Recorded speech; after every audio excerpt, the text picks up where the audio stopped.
Raconteurs et raconteuses, bienvenue dans La Machine à écrire, le podcast de celles et ceux qui créent des histoires. De ses premiers pas radio au début du XXe siècle, récemment rappelé dans Killers of the Flower Moon de Scorsese, à son avènement internet incarné chez nous par le donjon de Nullbug de John Lang, De la guerre des mondes d'Orson Welles qui fit sortir les auditeurs terrorisés de chez eux au haut plateau de Xanadu sur France Culture, la fiction audio est un territoire d'expérimentation privilégié pour les auteurs et les autrices. Pour en parler avec nous, nous vous proposons d'écouter deux experts du sujet. Notre premier invité a démarré dans la publicité en tant que concepteur-rédacteur, ce qu'il est toujours en tant que freelance. Il est aussi cofondateur du studio Orson Productions, spécialisé dans la production et la réalisation audio. C'est là qu'avec son comparse Morgan Sommet, ils ont notamment créé Telos, une série audio de science-fiction, et Jacadi, un thriller audio et coproduit avec la plateforme Blind, troisième fiction la plus écoutée en France en 2023. Nous sommes ravis d'accueillir Romain Mallet. Notre deuxième invité a commencé à poster ses vidéos sur Dailymotion en 2009 à l'âge de 14 ans. Dans les années qui suivent, il perce sur YouTube avant de rejoindre le studio Bagel en 2015. Il y écrit et réalise plusieurs courts-métrages avant d'avoir l'idée de Calls. Le court-métrage, remarqué, est adapté en série par Canal+ avec un casting de choix et est ensuite décliné par Apple aux US. Il est aussi le co-auteur et réalisateur du film Stéphane avec Lucas Pastor. Nous avons le plaisir d'accueillir Timothée Hochet. Avec eux, nous allons explorer l'écriture de fiction audio. Alors, qu'est-ce qui fait une bonne fiction audio ? Le récit doit-il justifier l'absence d'images ? Comment faire naître les images dans la tête d'un auditeur ? Faut-il plonger les acteurs dans les conditions du réel ? C'est à toutes ces questions et à bien d'autres encore que nous allons répondre dans ce nouvel épisode. Je suis Mike Cessno. Et je suis Yannick Lejeune. Générique.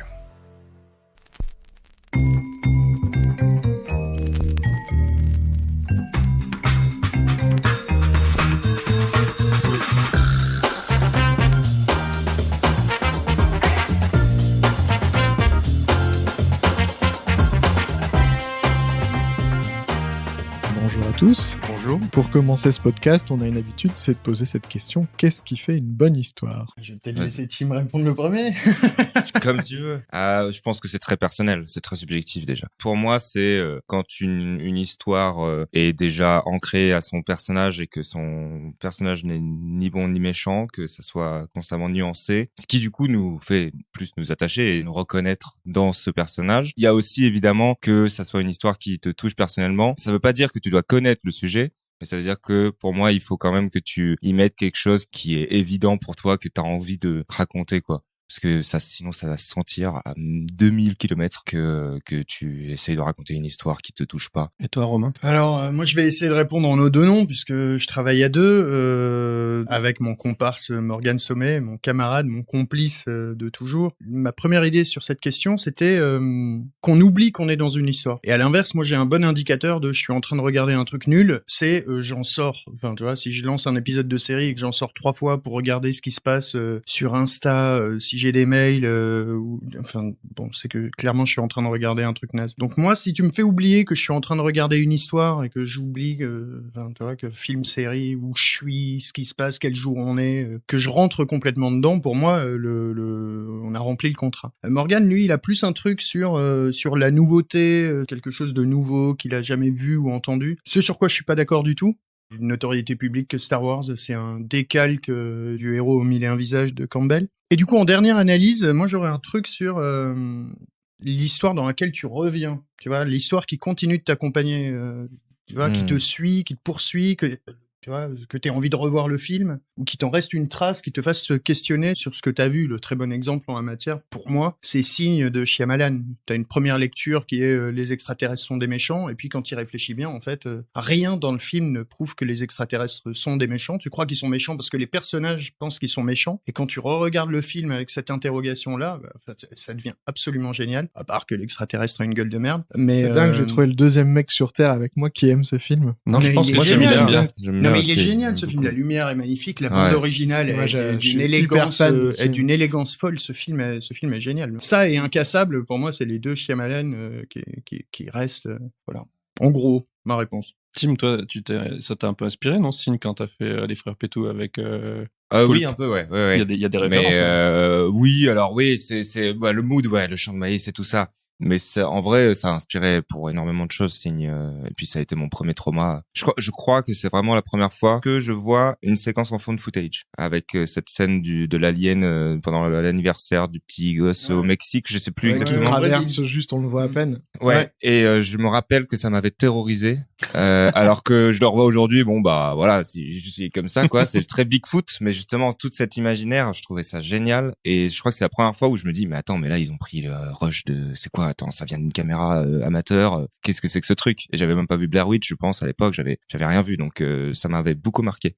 Mais je te rejoins, c'est en effet un des points les plus importants, je pense, pour une histoire, c'est quand ça te marque après et quand t'as envie d'en parler avec les gens. Quand il revient, moi je continue de repenser 15 ans après au méchant de Alias qui se retrouve, je suis désolé pour le spoil, mais qui se retrouve on a le droit maintenant, immortel et coincé coincé dans une grotte au fin fond de l'Himalaya, machin, pour l'éternité. Je pense que c'est une des pires fins de méchants que j'ai jamais vu, un des pires châtiments pour un méchant que j'ai jamais vu. Et j'y repense vraiment régulièrement, quoi. C'est un truc qui continue de me poursuivre, de me terrifier. Cette idée est complètement dingue, quoi. Alors maintenant qu'on a parlé des bonnes histoires, qu'est-ce qui fait spécifiquement une bonne histoire pour une fiction audio?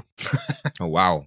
Ouais. C'est compliqué, hein. Bah, en fait, moi, c'est particulier parce que même si Coles en est une, je ne suis pas amateur de fiction audio moi-même. Quand j'ai lancé Coles, je ne l'imaginais pas comme une fiction audio parce que j'en regardais pas, donc je savais pas trop ce que c'était et tout ça. Et est-ce que tu peux nous pitcher Coles pour ceux qui l'auraient vu? Alors, Coles, c'est une série de 10 fois 10 minutes, sauf la dernière saison où il y a 7 épisodes, qui est une série qui retrace des événements qui témoignent d'une apocalypse imminente et qui sont du coup des événements qui sont enregistrés, des événements audio. Chaque histoire est différente, chaque épisode est différent, mais si vous liez les éléments entre eux, vous pouvez avoir une image globale et essayer de comprendre petit à petit comment cette apocalypse a eu lieu et pourquoi et qui sont les acteurs principaux de ce drame. Et voilà, en gros, c'est comme si on avait retrouvé dans 3000 ans des vestiges de notre civilisation aujourd'hui qui s'est perdue. Donc, au niveau des histoires de fiction audio, vu que j'en n'écoute pas énormément, je ne saurais pas trop dire. Mais alors, tu disais au début que c'était pas censé être une fiction. Enfin, pour toi, c'était pas une fiction audio au départ.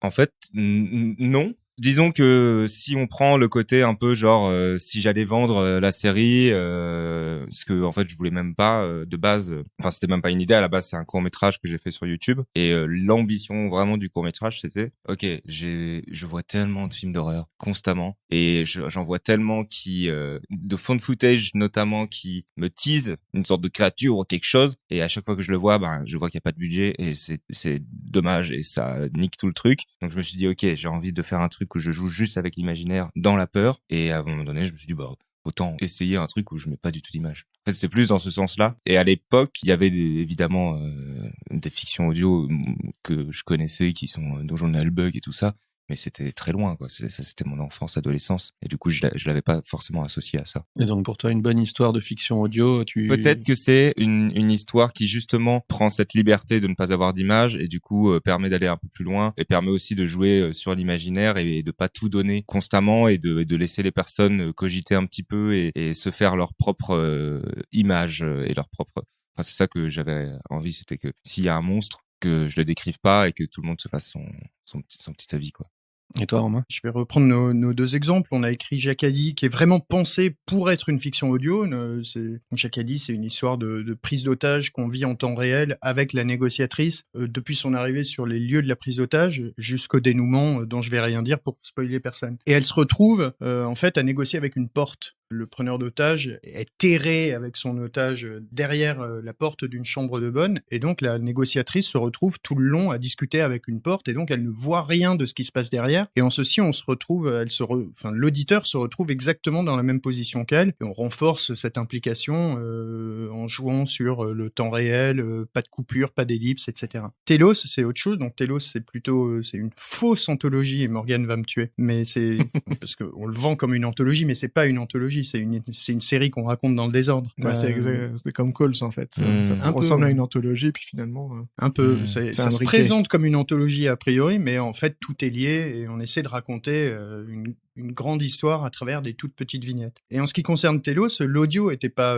nécessaire. En tout cas, il était nécessaire qu'en tant que donnée économique Je prends l'exemple de l'épisode 8, on fait une balade à Chicxulub tout à la fin du Crétacé, au moment où un gros caillou va rayer les dinosaures de la surface de la planète. Bon, bah ça, par exemple, heureusement qu'on était à l'audio, quoi, parce que... Tu veux dire que c'est moins cher de filmer un tyrannosaure qui attaque quand tu le vois pas? C'est vachement moins cher de filmer un dinosaure. Donc, pour répondre à votre question, ouais, une bonne histoire à l'audio, bon, d'abord, c'est la question une bonne histoire est une bonne histoire. Après, effectivement, comme tu disais, il faut essayer de bien jouer avec les contraintes du média, la contrainte de l'audio. Pour nous, c'est justement laisser le temps à l'imaginaire de faire son boulot. Orson Welles disait que à la radio, l'écran est plus grand qu'au cinéma. C'est la question de laisser son imagination faire son boulot, faciliter pour l'auditeur la mise en place des éléments, faciliter ce travail le travail de l'imagination. Il y a en effet un peu deux catégories. Il y a les projets un peu science-fiction fantastique où on n'a pas la thune de faire ça et j'ai quand même envie de raconter cette histoire, donc je passe par le biais audio. Mais sinon, il y a, comme le premier projet dont tu as parlé, c'est pourquoi tu fais une série audio. Pourquoi tu veux la raconter avec le son et pas avec l'image. Si c'est pas juste parce que c'est une question de budget, et ce qui est totalement compréhensible, c'est là où ça peut devenir, je trouve, excitant. Genre, par exemple, si on t'avait donné le choix de le faire en image et que tu choisis de le faire en image, c'est que tu n'as pas trouvé peut-être la raison de pourquoi tu veux faire une série audio. Et ce pourquoi-là, il est intéressant, je pense. Et je trouve que ton concept est trop bien pour ça, de se mettre à la place de la personne qui ne voit rien et qui entend juste le preneur d'otage. Ça, c'est trop bien. Et là, ok. Et évidemment que ça doit être un projet audio, quoi. Et là, de la même façon, on est en train de travailler sur pas une suite à Jacadi, mais un deuxième thriller qui, cette fois, est une histoire de kidnapping. C'est une femme qui se fait enfermer dans le coffre de sa bagnole. Bon, effectivement, on va rester avec elle tout le long de son kidnapping et vivre ça avec elle. Effectivement, si tu filmes ça, sauf si tu trouves des astuces et que tu sors du fait de rester avec elle tout le long de la fiction et que tu montres ce qui se passe à côté, effectivement, ça ne peut vivre vraiment qu'à l'audio, quoi. Après, il y a l'exemple du film avec... comment il s'appelle, Ryan Reynolds, qui se fait enfermer dans un cercueil, qui est avec lui tout le long. Et bon, voilà. Mais qu'est-ce qui conduit... ça a été fait, donc. Qu'est-ce qui conduit l'idée, que ce soit dans Calls ou justement dans Jacadi, où on va entendre beaucoup de choses à travers les échanges radio. Est-ce que vous vous dites, j'ai envie de raconter ça, et ça serait bien de justifier un peu la fiction audio par le fait que c'est des dictaphones, des enregistreurs, des boîtes noires d'avion, ou est-ce que vous dites, tiens, je me crée cette contrainte de, est-ce qu'on pourrait faire une fiction qui se passe que par des conversations téléphoniques et ensuite je vais raconter ça. Parce qu'en fait, nous, la question qu'on se posait, c'est est-ce que la fiction audio doit justifier par son dispositif le fait d'être que audio? Je pense pas, mais moi c'est ce qui me touche le plus. Pour le coup, Calls, c'était vraiment cette envie avant tout de qu'est-ce que ça donne une histoire racontée qu'avec des appels téléphoniques. Et le court-métrage de base, c'était surtout des appels et des talkie-walkie, et l'idée c'était de faire comprendre qu'il y a une fin du monde qui arrive vraiment en 10 minutes, il y a toute la vie du personnage principal qui se détruit. Le court-métrage devait être des mini-histoires d'horreur de 2 minutes en audio, et ensuite je me suis dit autant faire un court-métrage avec une histoire, et comme ça, mais ceci, il faut avouer, oui, à la base, c'était vraiment cette envie que tout le monde se fasse son film d'horreur pendant 10 minutes. Comment je fais ça? Des appels téléphoniques. En plus, j'avais écouté les appels du 11 septembre, c'était horrible. J'étais là, waouh! Je passe une soirée terrible, mais par contre, ça m'inspire énormément. Et tu les avais écoutés pour Calls ou... Pour une petite soirée comme ça. D'accord. Voilà, c'est mes petites soirées de divertissement. Je m'étais dit, tiens, qu'est-ce que ça donne? Et ça m'a terrifié. T'as des kings assez spécifiques. Ouais, c'est juste avant de dormir, quoi, pour m'endormir un petit peu. Ça me fait plaisir.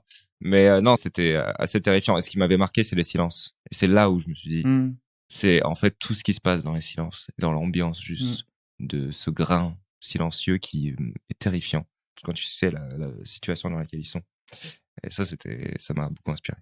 Ce qui est spécifiquement audio, évidemment que t'as envie de jouer avec. Le problème, c'est que je pense que t'en as vite fait le tour. Enfin, les trucs spécifiquement audio, Mehdi Bayed l'a très très bien fait avec Lumière Noire. Il l'a très bien fait avec Rouge Vif. Mais le problème, c'est que je pense que t'en as vite fait le tour et que ça peut finir par être très artificiel. Je vais prendre l'exemple d'un projet qui a avorté. J'avais une histoire, un truc qui est arrivé en vrai. Et j'avais envie de raconter cette histoire-là. C'est une histoire d'appel anonyme et de menaces téléphoniques. Et j'avais envie de raconter ça tout en message répondeur. Et donc j'avais commencé à écrire mon machin et tout. me re-raconter l'histoire. Enfin, tu vois, on m'a raconté un truc, donc derrière, t'es obligé, toi, de te re-raconter l'histoire et de trouver les motivations de tes personnages, etc. Et en fait, très rapidement, on s'est rendu compte que si tu veux tout raconter en message répondeur, là, comme ça, sur le papier, c'est super cool. Le problème, c'est que t'es pas à l'abri qu'un auditeur se dise mais ce mec, c'est bizarre, non? Il a 10 messages répondeurs par jour. Tu vois, c'est pas tout le monde qui a 10 messages sur son répondeur tous les jours. Et puis surtout, il répond pas au téléphone. Et puis surtout, il parle pas aux gens vraiment dans la vraie vie. Enfin, tu vois, tout se passe par, tu vois. Et donc, bon, finalement, j'ai balancé le truc parce que, j'ai pas trouvé comment le faire fonctionner, quoi. Je pense pas qu'il faille se contraindre aux éléments purement audio. Si tu trouves un truc, c'est super cool. Si ça a pas encore été fait, parce que tu vois, des fictions audio, quand même, on commence à en raconter depuis un moment. Si ça a pas encore été fait, encore mieux, super cool pour toi, t'as trouvé une mine d'or, mais je crois pas qu'il faille se contraindre à ça non plus. D'ailleurs, dans Telos, il y a plein d'épisodes, si je me trompe pas, où c'est pas spécialement justifié. Non, effectivement, au début. Audio, quoi. Alors oui, on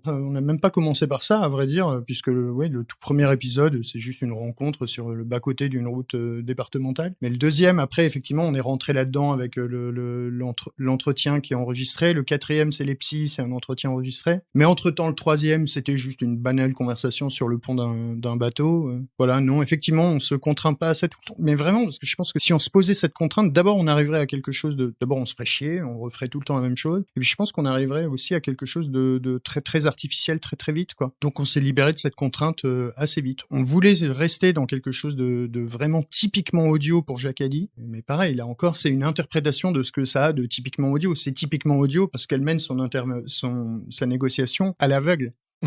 Voilà. D'ailleurs, Tim, t'as galéré quand tu arrives à la saison 3 de Calls pour te dire tiens, il faut que je trouve un nouveau dispositif. Oui, un petit peu, oui.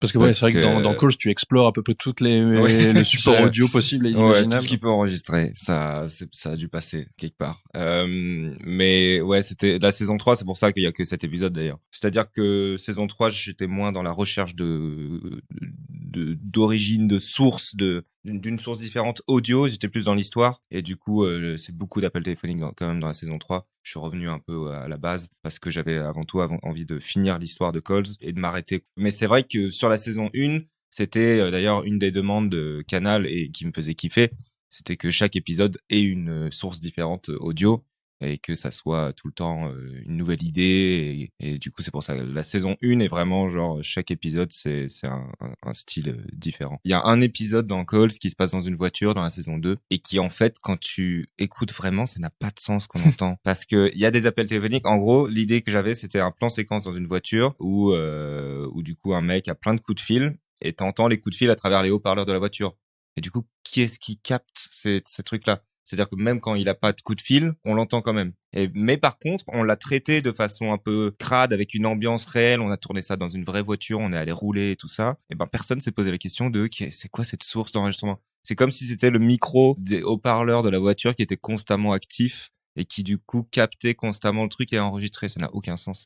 Mais des petites feintes comme ça qui permettent quand même de raconter l'histoire qu'on veut, parce que c'est vrai que à un moment donné, tu tournes en rond et puis Puis c'est difficile d'imaginer les entre-appels. Et pareil, dans la saison 1, il y avait tout un épisode, c'était que des répondeurs téléphoniques. C'était une enquête policière que tu devais résoudre à travers... Le truc dans la forêt, ouais. Ouais, ça, c'était marrant en faire un épisode, mais faire toute une série comme ça, c'est vrai que ça doit être un peu casse-tête. On va faire un flashback, on va repartir à vos débuts. Romain, toi, tu étais concepteur-rédacteur en publicité. Tu l'es toujours? Effectivement, j'ai commencé dans la publicité. J'ai même commencé dans la publicité radio. J'étais chez BETC, je savais pas faire grand-chose. Et puis à un moment, ils se sont rendus compte que si, ce petit branleur, il a quand même un truc qu'il sait faire, c'est écrire des dialogues et concevoir des idées pour l'audio. Et à vrai dire, c'est comme ça que je suis tombé dans l'univers des studios et que je suis tombé amoureux des comédiennes et des comédiens. Mon premier spot radio, pour la petite histoire, je l'ai enregistré avec Éric Legrand, qui était la voix française de Seyard dans Les Chevaliers du Zodiaque et de Vegeta. Et c'était des pubs pour Decathlon et on engueulait les gens. Et donc le mec arrive en studio, machin, il se présente, bonjour Éric,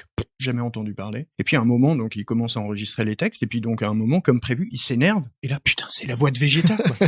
Et là, vraiment, il s'est passé un truc, j'en suis plus jamais sorti, quoi. Et par parenthèse, c'est aussi comme ça que j'ai rencontré Morgane, puisqu'on était rédac rédac dans la même agence. Et donc, on est devenus amis. Et aujourd'hui, j'ai quitté le monde des agences. Je travaille comme rédacteur en freelance. J'accompagne toujours mais plutôt des petites agences, en fait. J'aime bien bosser avec des petites agences de pub. Le travail est souvent plus excitant. Il y a plus de choses à faire. Tu peux remonter dans la stratégie, vraiment les accompagner. Là où les grosses agences, c'est un peu plus verrouillé. À côté de ça, je suis pro de son, donc. Je dirige Orson Productions. Et donc, les fictions audio, mais aussi, des spots radio, de la post-synchro de pub. Et donc, le travail d'auteur avec Morgane au sein d'Orson. Et toi, Timothée, qu'est-ce qui t'a amené à l'écriture?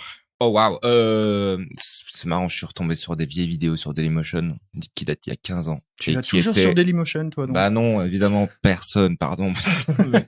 mais non, on espère que ça va revenir, attention, oui, bien sûr. on espère, bien sûr, tout de même, Cocorico. Je me suis rendu compte que j'avais commencé en fait sur World of Warcraft, à commencer à réfléchir à des histoires. Et je faisais des montages, je me rappelle, avec ma guilde et tout ça, on faisait des trucs et j'avais fait un court-métrage même de 30 minutes que j'avais mis sur Mega Vidéo. Il n'existe plus. Donc le court-métrage est introuvable, heureusement. Et puis dans les archives du FBI.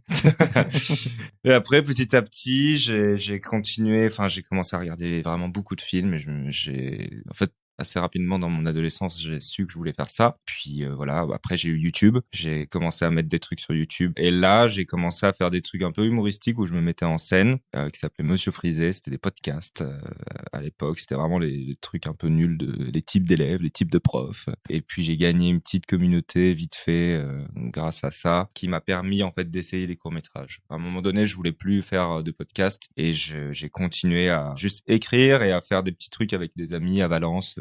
Ensuite à Lyon. Puis quand je suis venu sur Paris, c'était vraiment pour essayer de trouver un maximum de trucs. J'ai envoyé tellement de mails en disant je veux bosser gratuitement sur quoi que ce soit, si vous voulez. Et j'ai eu un truc de figuration sur le studio Bagel. Et du coup, je suis rentré au Bagel chez Canal. Et puis c'est comme ça que je suis rentré un peu dans la maison Canal en pouvant proposer quelques scénarios à droite à gauche. Un peu Internet du coup et World of Warcraft. Écoutez. Mais voilà. Quand tu arrives chez Canal, tu fais ton court-métrage dont tu parlais tout à l'heure sur YouTube. C'est eux qui voient ça ou c'est toi qui leur proposes? C'est eux qui voient ça. Je faisais des making-of depuis 1 an avec le studio Bagel. Le producteur du studio Bagel était Lorenzo Benedetti, que je connaissais vite fait, comme un prod connaît le stagiaire, quoi. Et ensuite, j'ai fait ce court-métrage et avec les personnes avec qui je m'étais attaché, qui étaient au Bagel, ont vraiment partagé. Et ces personnes-là étaient un peu plus importantes, donc regardées potentiellement par Lorenzo. Lorenzo a vu le court-métrage et c'est lui qui m'a proposé d'abord pour une plateforme audio, donc Spotify ou Deezer, et ensuite c'est lui-même qui a eu l'idée, mais attends, Bagel c'est Canal, on va essayer ça sur Canal. Je fais mais c'est audio.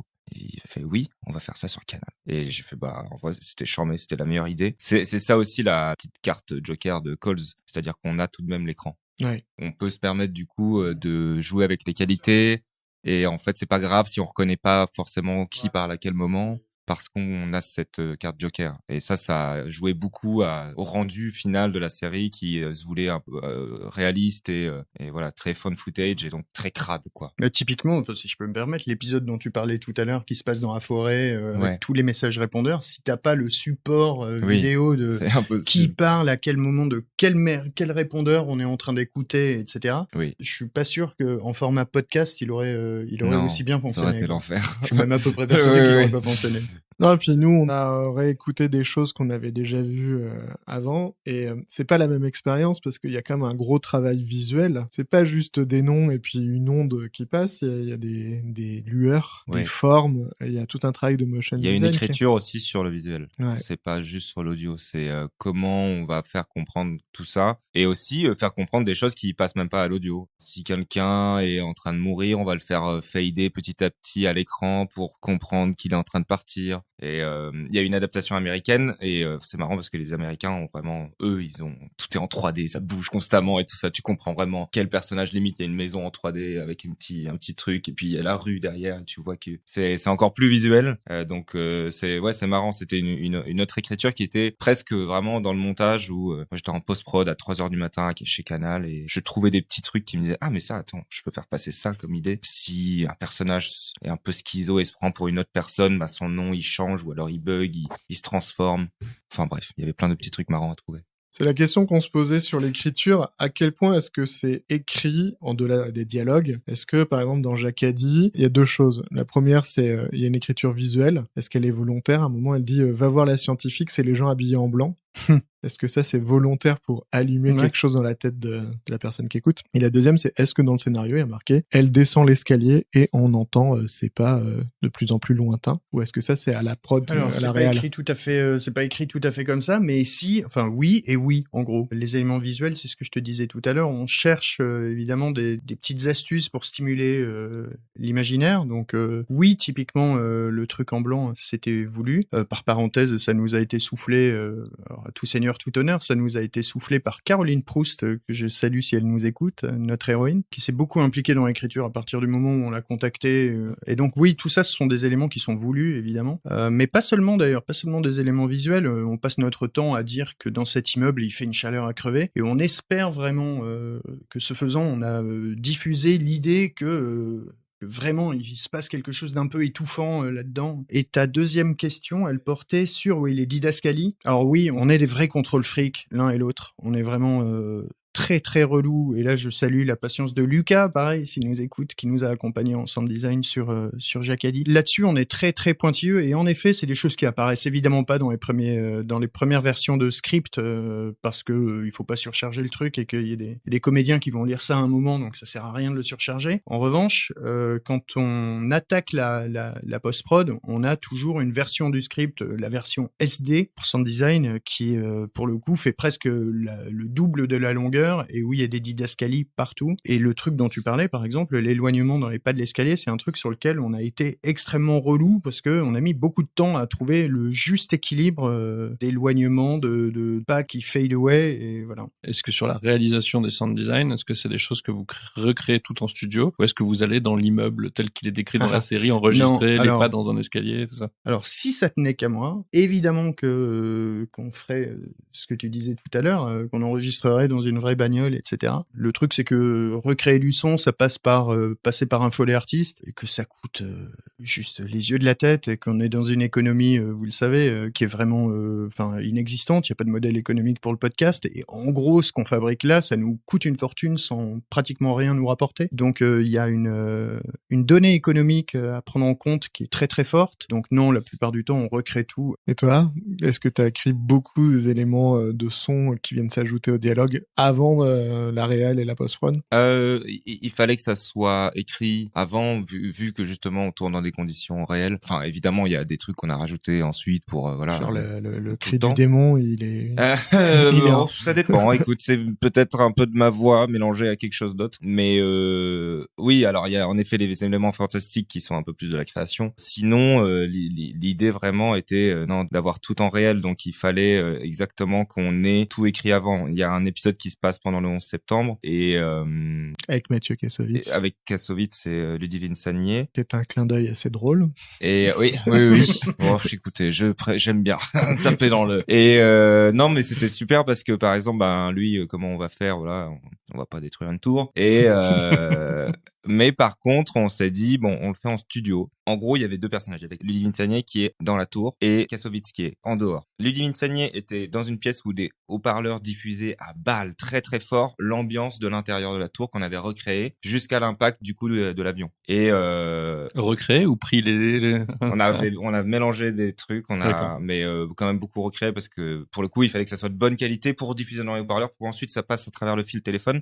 À ce moment-là, on tournait vraiment avec les téléphones, c'est-à-dire qu'on a deux téléphones plus un troisième qui est lié et on fait une conversation groupée et on voit en fait ce que ça donne, c'est-à-dire quand on met à balle l'impact, l'avion qui arrive dans la tour, et Ludivine Sagnier, ça marche au niveau du jeu déjà, ça c'est cool, parce que vraiment elle ferme les yeux et elle y est, c'est terrifiant pour elle. Et après, en fait, au niveau du son, on écoute, il y a quand même beaucoup de basses qui s'enlèvent, enfin beaucoup de... Vous savez, le téléphone, il s'auto-compresse, enfin, il change la qualité du truc selon le niveau sonore. Et du coup, parfois ça marchait pas bien. Et là, on s'est rendu compte que ça marchait pas tellement, en fait, de recréer l'ambiance. C'était super pour les acteurs, mais ça marchait pas tellement. Et du coup, on a dû refaire. Pareil pour la voiture, on a vraiment en prépa, j'ai fait comme une blague presque. J'ai dit, ce serait cool qu'on fasse un vrai accident de voiture quand même. Et la prod, Cécile, elle m'a dit, ok, je vais demander. Je fais, ah bon, ok, on va demander. Et Canal a dit, ok, let's go, vas-y, on fait un vrai truc. Et c'était fou. Et arrive le moment d'enregistrer. Et vraiment, la voiture décolle et elle fait des rouleaux. Moi, je voulais qu'elle fasse plusieurs tonneaux. Et l'ingé son me regarde et il n'avait pas enregistré. En fait. Oh mon Dieu.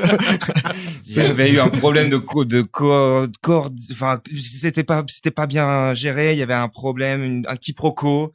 Et le cascadeur était parti, c'était un peu dangereux en plus parce qu'il y avait l'assistante réelle qui était pas si loin du truc et ils ont compris un action et alors qu'il y avait pas de action et tout le monde était très surpris. Par contre, on a plein de super vidéos.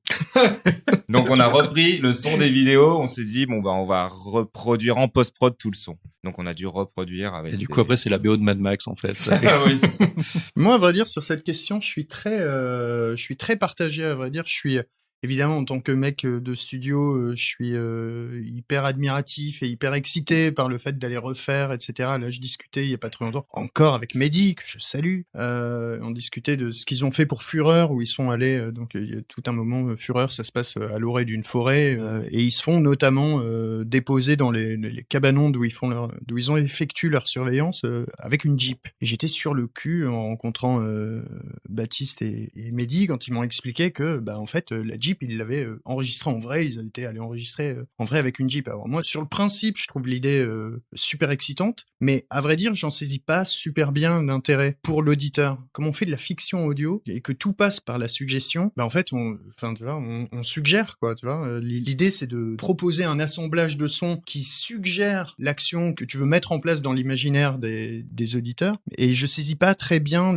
vraiment l'intérêt concret d'aller. Il l'avait fait il y a pas très longtemps pour un podcast France Culture qui s'appelait Le Tunnel avec Emmanuel DeVos dans le premier rôle, et je sais qu'ils étaient allés enregistrer ça vraiment dans une centrale nucléaire désaffectée et tout. Il y avait notamment tout un truc où tu l'entends marcher dans un couloir et donc on te raconte que ça c'est le vrai son du vrai couloir de la centrale nucléaire, etc. Et alors c'est super cool, mais vraiment je suis désolé, moi j'en saisis pas l'intérêt, quoi, parce que tu prends une bonne reverb et tu prends des bruits de pas, etc. Un sound designer fait ça tout aussi bien. Nous on a eu le même problème pour Jacadi, donc elle est face à une porte de chambre de bonne qui est au 6e étage d'un immeuble et le poste de contrôle est installé au 5e. Et donc, pour avoir des respirations dans notre récit, on lui fait faire en permanence des allers-retours entre le 5e et le 6e étage. Et donc, il y avait un enjeu sur la montée des marches. Le bruit qu'elle fait quand elle monte les marches pour aller du 5e au 6e, et le bruit qu'elle fait quand elle descend les marches du 6e au 5e. C'est très spécifique, le bruit d'une nana qui a 20 kilos d'équipement sur le dos, tu vois, parce que ils portent des armures, ces gens-là, quoi. Donc, le bruit que tu fais, effectivement, quand tu descends les escaliers, c'est pas du tout le même que celui que tu fais quand tu montes. Et il faut retranscrire ça mais pour nous, ça se refait très bien. Enfin, si t'as un sound designer qui connaît son boulot, qui bosse bien, qui est un petit peu rigoureux et un petit peu minutieux. Après, c'est aussi une question de sound design au sens de la fiction. On a un ami qui est sound designer pour des films hollywoodiens. Notamment, il s'occupe de John Wick. Oh, wow. Et il dit, en fait, quand tu tapes sur la tête de quelqu'un, ça fait pas du tout...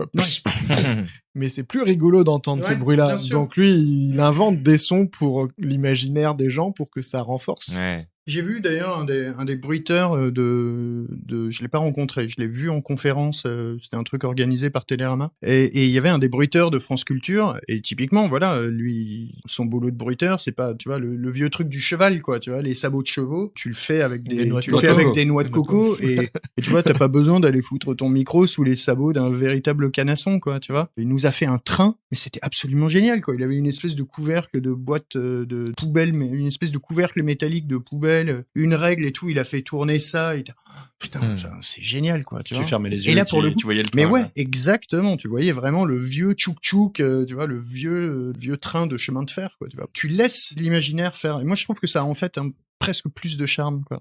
C'est très excitant de bosser avec du Foley, mais ça a plus de charme en définitive de travailler comme ça à l'ancienne avec des bruiteurs et de reproduire. Je dirais que ça dépend aussi du projet, mais je suis d'accord qu'il y a un vrai truc de oui, en effet, aller tourner dans une vraie ancienne centrale nucléaire et tout ça, ça apporte pas grand chose parce que voilà. T'es en train de dire du mal de France Culture. C'est pas lui, c'est pas moi. C'est lui qui a commencé personnellement. Moi, j'ai rien dit, je France répète Culture.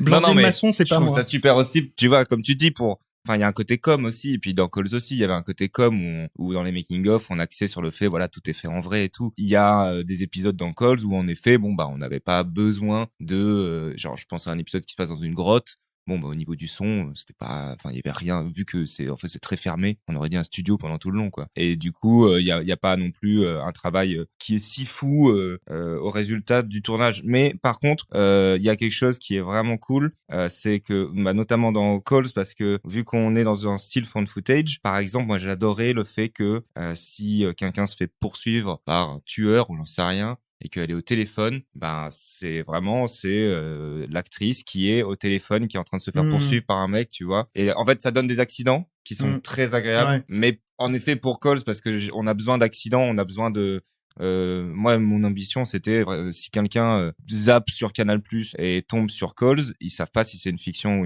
ou la réalité. Et c'était un peu mon ambition, et du coup, ça a aidé vachement. Mais il y a plein de trucs, genre il y en avait un qu'on voulait faire sous l'eau, et j'ai fait bon, on va pas faire ça sous l'eau.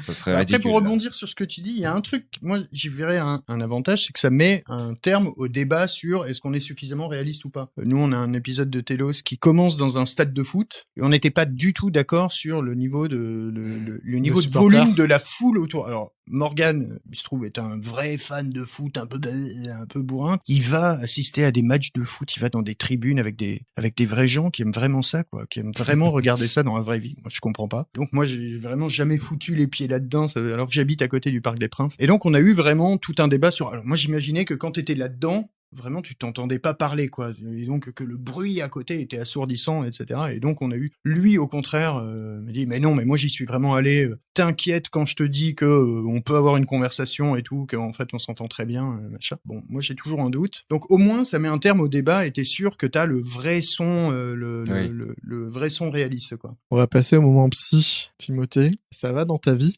Ça va super. Mike m'en voudra pas d'expliquer, mais nous, au niveau de ce qu'on est capable de supporter un film d'horreur, on est niveau flippette. Ok. C'est-à-dire que moi, ma première expérience de call, c'est j'ai écouté, elle a dit, lui ou elle dit, ah mais pourquoi t'es allongé à côté de moi alors que je te parle au téléphone? J'ai arrêté, j'ai dit, ouh, c'est pas pour moi, et j'ai laissé passer beaucoup de temps. Je comprends.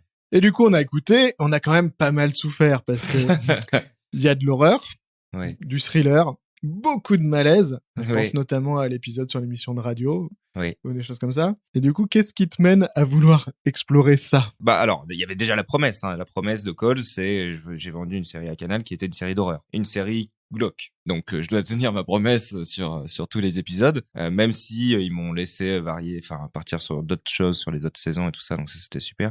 C'est marrant parce qu'il y a un peu plusieurs théories sur ce truc-là de est-ce que quelqu'un est très malade quand il écrit des choses horribles. Moi, je crois que justement c'est parce que j'ai eu une enfance, une adolescence, une vie plutôt douce que j'ai envie de m'aventurer dans ces trucs que je connais pas et qui me fascinent et qui sont la noirceur de l'être humain. Mais en même temps dans une beauté. Enfin, j'ai jamais juste envie de montrer un truc horrible et il y a toujours une petite, bon, en effet, l'épisode de la radio est un peu glauque, mais ou l'épisode de l'aveugle. Oui, l'épisode de l'aveugle est pas, oui, mais j'essaie quand même de raconter. Oui, c'est vrai. Bon, merde, en effet, je suis un psychopathe. Mais j'essaie toujours de raccrocher quelque chose l'épisode de l'aveugle, par exemple, il y a ce truc où ce personnage a besoin d'aide et il a besoin d'une affection et elle essaye de s'en sortir dans une façon horrible et comme dans une prise d'otage, mais alors pour les gens qui nous écoutent, je te coupe parce que les gens qui nous écoutent, ils ont peut-être pas vu tous les épisodes de Calls. Et l'épisode de l'aveugle, c'est qu'en gros, on vit l'épisode qui est assez horrifique dans la tête d'une personne qui est aveugle. Donc l'héroïne aussi ne voit pas, tout comme l'auditeur, ce qui permet de s'identifier énormément au personnage principal, à qui il arrive des choses très mystérieuses, fantastiques, horrifiques, épouvantables. Et c'est un épisode qui est assez traumatisant pour les gens qui sont sensibles. Voilà. Mais bref, je sais pas du coup si, en tout cas moi, je considère que j'ai une vie plutôt douce et du coup j'ai envie d'aller explorer des trucs un peu dark. Mais sinon, oui, je crois que ça va. Mais ouais. Et alors, cette thématique de la fin du monde, qu'on retrouve pas que dans Calls, dans tout ce que tu fais, est-ce que ça vient du film Dinosaure de Disney? Comment tu sais? Comment tu sais? Oui. Enfin, entre autres, il y a aussi que ma famille est chrétienne et que, j'ai baigné dans ce truc-là aussi potentiellement un peu, attention, à tout moment il peut y avoir l'apocalypse. Et du coup, je me rappelle que dans l'apocalypse, il y a ce truc où, à un moment donné, il va y avoir un flash blanc et toutes les personnes qui sont élus pour rejoindre Dieu vont disparaître de la terre et auront rejoint Dieu, quoi, et les autres ils vont crever sur terre. Globalement, c'est l'idée. Et un matin, je me suis levé, j'avais eu un flash blanc et je pensais être aveugle pendant 30 secondes, je sais pas ce qui s'est passé, et je pensais vraiment que c'était le moment où tout le monde allait partir. Du coup, j'ai vu que mes parents étaient là, j'ai dit franchement, si mes parents sont là, c'est que c'est pas ça, parce qu'ils sont très très chrétiens, donc ils seraient en haut. Et puis ouais, je me suis fasciné pour ce truc-là de petite angoisse et en même temps dinosaures, je sais pas pourquoi. Le début de Dinosaures, je sais pas si vous vous rappelez, c'est l'astéroïde qui tape la planète Terre, qui détruit du coup une partie des dinosaures, et c'est incroyable déjà de commencer un Disney comme ça. En mode vraiment, la séquence est terrifiante. Je sais pas si vous l'avez vu, mais c'est une grande musique de fin du monde avec l'astéroïde. Il tape le sol, il y a plus de son, c'est magnifique. C'est juste un champignon nucléaire. Tu fais, attends, c'est un Disney. Et ensuite, il y a la vague, il y a l'onde qui arrive, c'est incroyable. Même la mise en scène, je la trouve géniale. Et je pense que ça m'a inspiré sur plein de trucs, cette séquence, juste en mise en scène et en traumatisme. Et en effet, je mettais en boucle cette séquence. J'aurais été très inquiet si j'étais mes parents. Mais bon, ils ont... Et ce qui est marrant, c'est que cette scène, elle est dans Telos. On l'a refaite dans Telos, ouais. Alors, pour le coup, épisode 8. Donc pour pitcher 8. juste un tout petit peu cet épisode pour les gens qui nous écoutent, c'est en gros une espèce d'office du tourisme temporel Exactement. qui propose des voyages dans le temps, et tu peux aller revivre la fin des dinosaures. Donc on te aller téléporte. assister à des apocalypses, Voilà. ouais. Parce que quand t'es à l'orée d'une apocalypse, tu peux faire tout et n'importe quoi, tu risques pas de changer le cours du temps. Exactement. Tu vois, quoi que tu puisses faire à Chicxulub il y a 65 millions d'années, tu vas rien changer au fait que le monde va être détruit dans quelques minutes. Pourquoi on l'a traité? Parce que, encore une fois, moi je viens de la radio, et donc très vite, on avait en tête que si tu veux des dinosaures, et je prenais souvent cet exemple pour raconter en quoi la radio c'était vraiment le média ultime. Au cinéma, t'es obligé de fabriquer des animatronics de ouf, et ça s'appelle Jurassic Park, et c'est possiblement le meilleur film de l'histoire de l'humanité. T'as envie de le faire au cinéma, t'es obligé de mettre du pognon pour fabriquer des effets spéciaux convaincants. Tu veux le faire à la radio, t'as juste à aller chercher un cri en l'occurrence, là, on a mélangé plusieurs cris de bestioles. Moi, je voulais vraiment qu'on reprenne le cri du T-Rex Est-ce qu'on a le droit de faire ça? On s'est un peu chié dessus. On s'est dit, si Steven Spielberg nous entend, il va nous casser la gueule et tout. Donc, on a mélangé les cris de plusieurs bestioles pour fabriquer. C'est ce qu'ils ont fait aussi. Pour fabriquer le bruit du. Oui, absolument. Pour fabriquer le cri de notre bestiole, dont on dit jamais que c'est un T-Rex. Ouais, mais on a un peu l'impression que c'en est. Je suis pas sûr qu'il y avait vraiment des T-Rex tout à la fin du Crétacé. Il devait y avoir d'autres saloperies, tu vois, des allosaures. Ça, c'est une bonne question qu'on s'est posée aussi.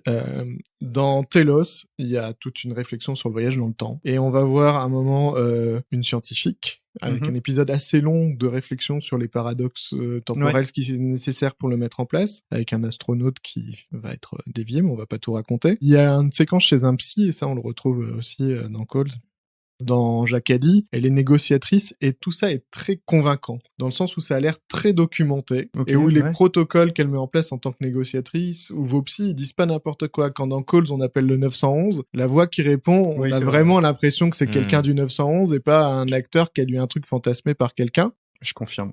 Est-ce que vous écrivez tout ça en essayant d'appeler les vrais gens? Est-ce que vous avez des experts qui viennent vous dire on fait les deux. En l'occurrence, on écrit d'abord en réfléchissant ce qui nous paraît réaliste, quoi. Enfin, d'abord, on est nourri quand même par une culture ciné assez costaude. Enfin, tu vois, tous les gars et toutes les nanas de notre génération, ils ont bouffé du film et de la série, etc. Donc, il y a quand même des trucs qui sont rentrés, quoi. Tu vois, Et d'ailleurs, on se fait plaisir, tu vois, quand on raconte, tu vois, c'est d'un frère d'armes que vous êtes en train de parler, tu vois, c'est un truc, cette phrase, on l'a entendue dans 1000 films, et on s'est fait plaisir en la remettant, quoi, tu vois. Mais donc, effectivement, à force, on a une idée assez nette de ce que doivent être les procédures, mais en l'occurrence, ensuite, oui, on n'hésite pas à faire relire. Là, en ce qui concerne Jacadi, on l'a fait relire par un patron, alors je crois pas qu'il était du RAID, je crois qu'il était du GIGN, mais on l'a fait relire par un vrai patron du GIGN.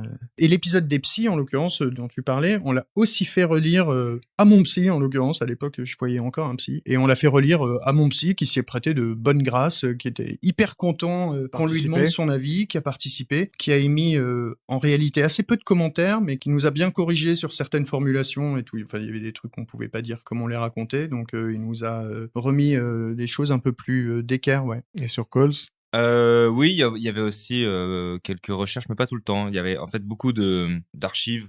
Si on peut retrouver des vrais appels téléphoniques de flics, comment ça se passe exactement. En fait, on s'inspire vachement là-dedans. On n'avait pas trop de consultants. On avait essayé pour. Il y a un épisode qui est centré sur le 112. Enfin l'aide à l'enfance en danger. Vu que tout se passe vraiment dans ce service qui existe, on les a contactés parce que ça les concerne directement. Mais ils avaient préféré ne pas participer au truc parce que je comprends que en fait eux c'est pas de la fiction, ils ont pas envie de. Enfin voilà, c'est tellement grave ce qui se passe que c'est pas forcément un truc où ils vont se faire plaisir à dire ah bah oui représentez-nous dans ce truc-là. Vu que l'épisode était très glauque. J'ai compris que voilà. Donc je crois ensuite on a essayé d'avoir quelques contacts à chaque fois qui nous aidaient. Mais voilà. Et puis j'écrivais pas tout seul aussi. Il y avait Clémence Setti beaucoup qui écrivait et qui elle avait plus de connaissances sur certains trucs qui permettaient d'avoir une sorte d'expertise aussi. On va quitter la fiction audio un instant. On va parler de Stéphane. Ok. Est-ce que tu peux nous pitcher Stéphane, ce qu'on aurait un peu de mal à faire? Eh oui, on a toujours eu du mal à le faire. Stéphane, comment on le pitch? Stéphane, c'est un film en found footage, c'est une comédie horrifique, c'est trop. Je dirais comédie de malaise. Une comédie de malaise qui est en found footage donc, qui suit les rushs d'un jeune cinéaste qui s'appelle Timothée, qui n'est pas moi, attention. Ça n'a rien à voir, et qui est juste un très mauvais réal et il fait des films de FBI, il prend ses amis comme acteurs, actrices et il tombe sur un homme, Stéphane, qui dit être un ancien cascadeur pour le cinéma et qui peut l'aider pour plein de trucs s'il veut faire des explosions. Il fait des explosions exactement. Et donc on suit finalement Tim et Stéphane qui ensemble trouvent une amitié, trouvent une sorte de nécessité d'être ensemble parce qu'ils s'aident l'un et l'autre dans un certain sens et donc ils vont décider ensemble de faire un film sur la Seconde Guerre mondiale qui va être horrible évidemment. Mais petit à petit on sent que ce personnage Stéphane est un peu étrange et peut-être un peu mythomane sur les bords. Qu'est-ce qui t'amène à écrire ça? Oh wow, alors c'est avec Lucas Pastor déjà qui joue aussi dans le film et avec qui on a écrit et réalisé ensemble le film. On fait de temps en temps des sketchs sur YouTube, sur une chaîne YouTube qui s'appelle Le Monde à l'envers, qui est vraiment le seul truc aujourd'hui où je joue de temps en temps devant la caméra, où je mets des perruques et puis voilà. D'ailleurs c'était vraiment un petit obstacle quand on a lancé Calls, vraiment où je me suis regardé sur YouTube, j'ai fait mais tous les acteurs qui vont taper mon nom, qui vont juste me voir avec une perruque en train de faire Surtout que tu avais un sacré casting casting sur Calls. Ouais, donc j'avais très peur. Je me rappelle même que j'avais mis en privé énormément de vidéos de ma chaîne YouTube à ce moment-là, que j'ai remis en public parce que bon, ça c'est passé. Et du coup, de temps en temps, en fait, on était aussi maquillés avec des prothèses sur la gueule. Et Lucas avait un jour fait un tournage avec une prothèse sur et on a tellement ri avec ce mec qui est créé du visage de Lucas, qui était totalement transformé. C'était un tonton qu'on avait devant nous qui était en même temps adorable et en même temps inquiétant. Et c'était juste une journée comme ça où on a fait une petite vidéo pour Twitter et on l'avait posté et ça avait bien marché. Vite fait, enfin les gens avaient bien ri. Et ensuite on s'est dit, enfin ça nous a traîné. On s'est dit, putain il faut qu'on fasse un court métrage avec ça. On en a parlé avec Vanessa, Bria et Monsieur Poulpe, qui sont les producteurs de Stéphane. Et ils nous ont dit, mais faites-en un film. Faites un film, là, on sort du Covid, on a tous envie de tourner un truc, on a tous envie d'être dans la spontanéité. Et donc, on a écrit en 2 mois, un séquencier de 4-5 pages. Ensuite, on est parti en tournage pendant 15 jours. Et du coup, c'est très improvisé? C'est très improvisé, il y a une structure, mais c'était le talent des 2 comédiens principaux, Lucas et Bastien Garcia, qui sont incroyables en répartie et en impro et qui sont tous les 2 très drôles. Est-ce que c'est vrai que quand le chien sort de la chambre, c'était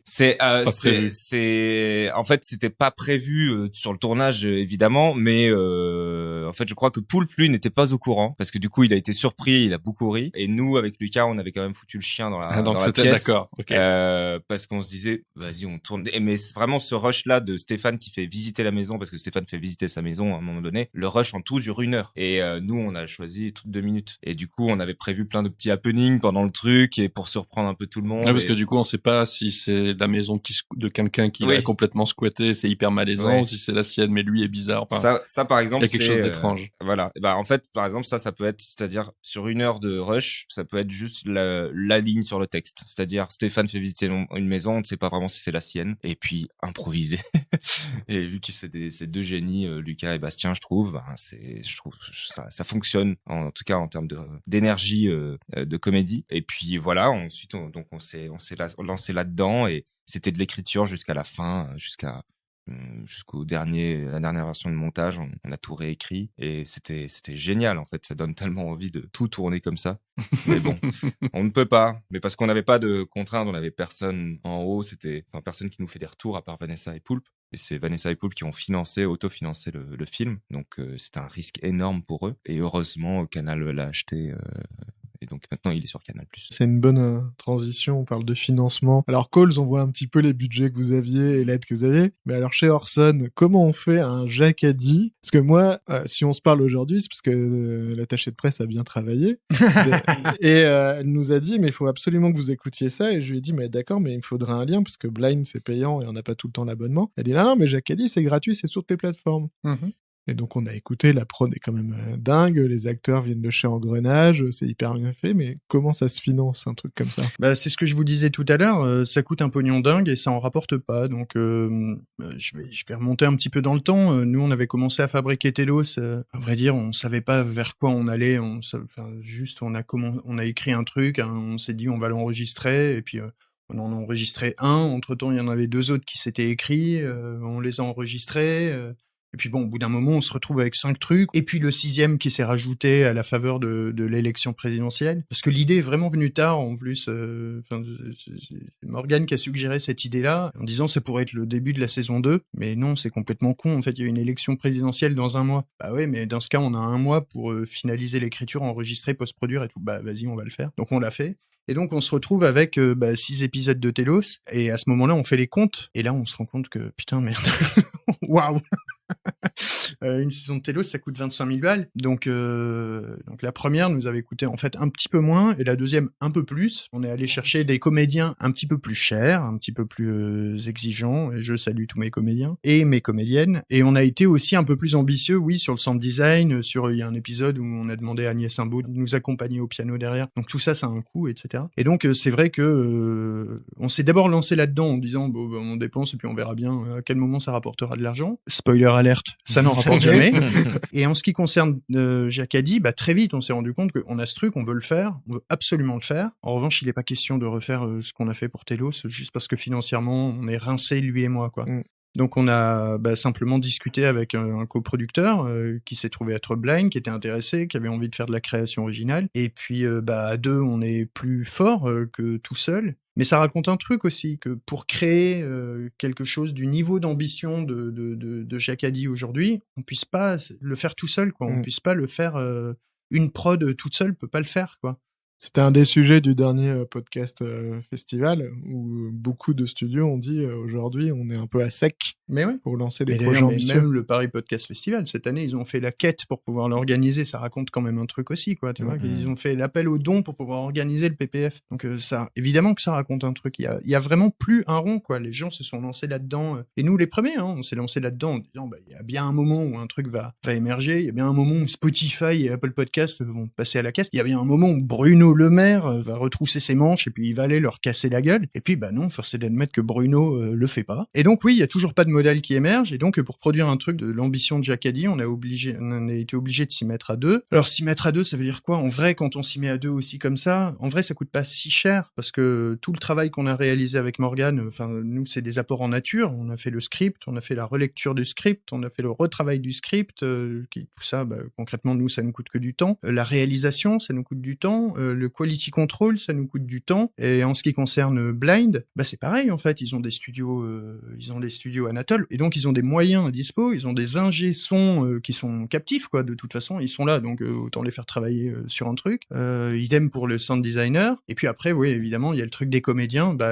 C'est là qu'on dépense de l'argent. Mais je précise que nos comédiens et les agents de nos comédiens ont été vraiment maxi cool. On a peut-être eu beaucoup de chance. On a peut-être eu la chance juste de tomber sur des gens gentils et réceptifs, mais ils ont quand même été très rapidement réceptifs à l'idée de ouais, tiens, ça peut être intéressant, c'est une nouvelle expérience. Et puis ils trouvaient que c'était pas mal écrit, que l'histoire était cool et tout. Donc c'est rapidement arrivé jusqu'à Caroline Proust qui a trouvé ça super. Hugo Becker, pareil, tout de suite nous a répondu en nous disant ouais, normalement je fais pas ces trucs-là et puis surtout pas à ce tarif-là, mais votre truc est super cool, ça me fait super envie, j'ai envie de participer. Dominique Daguet, on l'avait déjà eu sur Telos, donc on était déjà devenus copains. C'est un mec adorable, on le salue évidemment. Et puis Jacques Chambon, ça vient plutôt de chez Blind. Et puis ensuite, oui, il y a tout un tas de comédiens qui sont du cheptel, entre guillemets, de Blind, et évidemment, on les salue. Est-ce que vous avez des conseils à donner pour des gens qui voudraient démarrer dans l'écriture? Moi, il tient en un mot, c'est boss. Il faut travailler. Moi, j'ai été très longtemps parasité par la vision de ce qu'est une œuvre qui m'avait été délivrée par Milos Forman à travers son film Amadeus. Moi, ce que j'ai retenu d'Amadeus quand j'étais gosse, à part que la musique était super cool, etc., c'était que si t'es pas génial, ça sert à rien. Que t'as beau être laborieux et consacrer toute ta vie et tout y sacrifier, si t'es un médiocre, tu resteras un médiocre. Et j'en veux vraiment énormément à mes parents de m'avoir fait voir ce film, d'avoir été à côté de moi pendant que je regardais ce film, d'avoir regardé ce film avec moi quand j'étais gosse, et de m'avoir dit ça c'est de la merde ce discours.